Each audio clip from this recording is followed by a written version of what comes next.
बिस्मिल्लाहिर्रहमानिर्रहीम। अस्सलाम वालेकुम। मैं सरवत वलीम हूँ। उम्मीद है कि आप लोग जहाँ भी होंगे खुशबाश होंगे। अल्लाह करे कि आप लोग उसकी अमान में रहें, हमेशा खुशबाश भी रहें। आप लोग पाकिस्तान तहरीक इंसाफ के लिए अच्छी खबरें और अच्छे वक्त का आगाज़ हो गया। वो जो हनीफ अब्बासी साहब कह रहे थे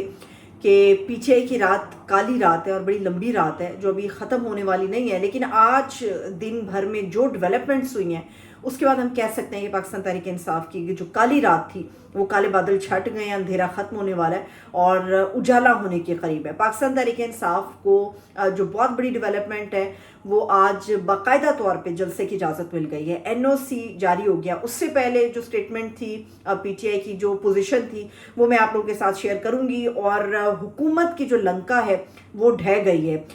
ये मैं कोई एक हवाई बात आपके सामने नहीं कर रही, मैं आपके सामने चीज़ें लेकर आऊँगी जिससे आपको अंदाज़ा होगा कि वाकई ये बात दुरुस्त है। कल सुप्रीम कोर्ट ऑफ पाकिस्तान की तरफ से एक बहुत ही इम्पॉर्टेंट फैसला है वो सुनाया जाएगा और इसी फैसले से मुतालिक इमरान खान साहब जो हैं वो गुज़श्ता एक रोज़ पहले बातचीत कर चुके थे। इसकी तफसील बताती हूँ मैं आपको। शुरू पाकिस्तान तहरीक इंसाफ के जलसे से करते हैं और आप देखेंगे कि हज़ारों सैकड़ों की तादाद में नहीं, लाखों की तादाद में लोग जो हैं वो पाकिस्तान तहरीक इंसाफ का संजानी का ये जलसा है इसको अटेंड करने के लिए आएंगे। और आज सुबह तक जो डेवलपमेंट्स थी उसमें बाकायदा तौर पे एक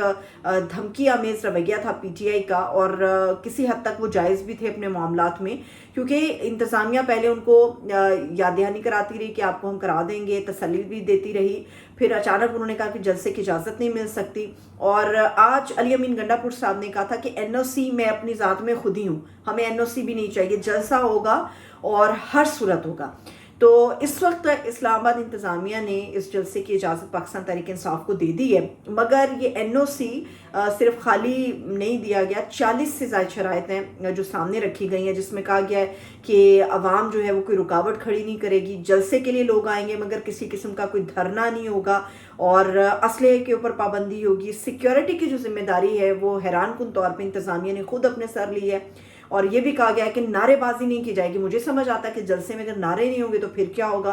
और ये भी कहा गया है कि जो शुरका हैं जलसे के, उनके जो नाम है वो मकामी पुलिस को दिए जाएंगे। और भी बड़ी कड़ी शराइत हैं, लेकिन पाकिस्तान तहरीक इंसाफ नहीं हो 8 सितंबर को शाम 4 बजे ये जलसा संजानी में इस्लामाबाद में करने जा रही है। अब मैं आती हूँ इस चीज़ के ऊपर कि मैं क्यों कह रही हूँ कि हुकूमत की जो लंका है वो ढह गई है। आज डीजी आईएसपीआर ने जो प्रेस ब्रीफिंग दी है उसमें हमेशा हम सुनते हैं कि इंतशारी टोले जैसे अल्फाज होते हैं, खान साहब के हवाले से जो बातें होती हैं, पीटीआई के हवाले से जो बातें होती हैं। आज उन्होंने एक ज़बरदस्त पॉइंट छोड़ा और वो ये कहा कि जो एजेंडा है सिर्फ उसी के ऊपर रखा जाएगा मामले को और दाएं बाएं के सवालात नहीं होंगे। ये बड़ी एक पॉजिटिव चीज़ थी। फिर दूसरी बात यह है कि बात जितनी भी थी वो जनरल फैज़ हमीद तक रही और फैज़ हमीद से आगे नहीं बढ़ी, यानी कि पीटीआई के मामला को डिस्कस नहीं किया गया, कुछ इस टाइप की चीज़ नहीं हुई। लेकिन जो एक इम्पॉर्टेंट चीज़ है वो 9 मई के हवाले से, जिसके ऊपर उन्होंने कहा है ये कि कोई भी शख्स हो, किसी भी ओहदे से रिलेटेड हो, कोई भी हैसियत वाला हो, तो उसमें हम ये करेंगे कि उस शख्स के लिए भी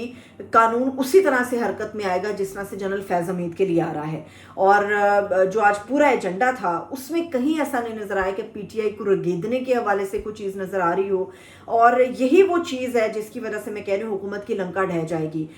मुकम्मल तौर पर सियासी लिहाज से उन्होंने अपने आप को आज भी अलग करके दिखाया है। ये अलग बात है कि बहुत सारी चीज़ों में रोल उनका नज़र आता है और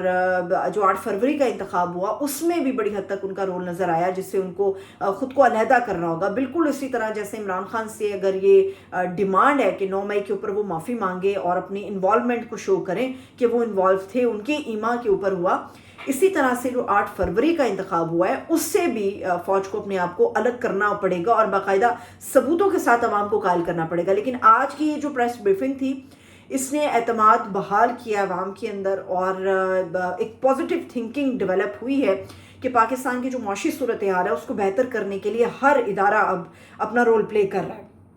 एक और जो बहुत इंपॉर्टेंट चीज़ है वो ये है कि इमरान खान साहब ने परसों ये गुफ्तगू की थी और उन्होंने कहा था कि 190 मिलियन पाउंड स्कैंडल की जो समात थी और उसमें उन्होंने बात की थी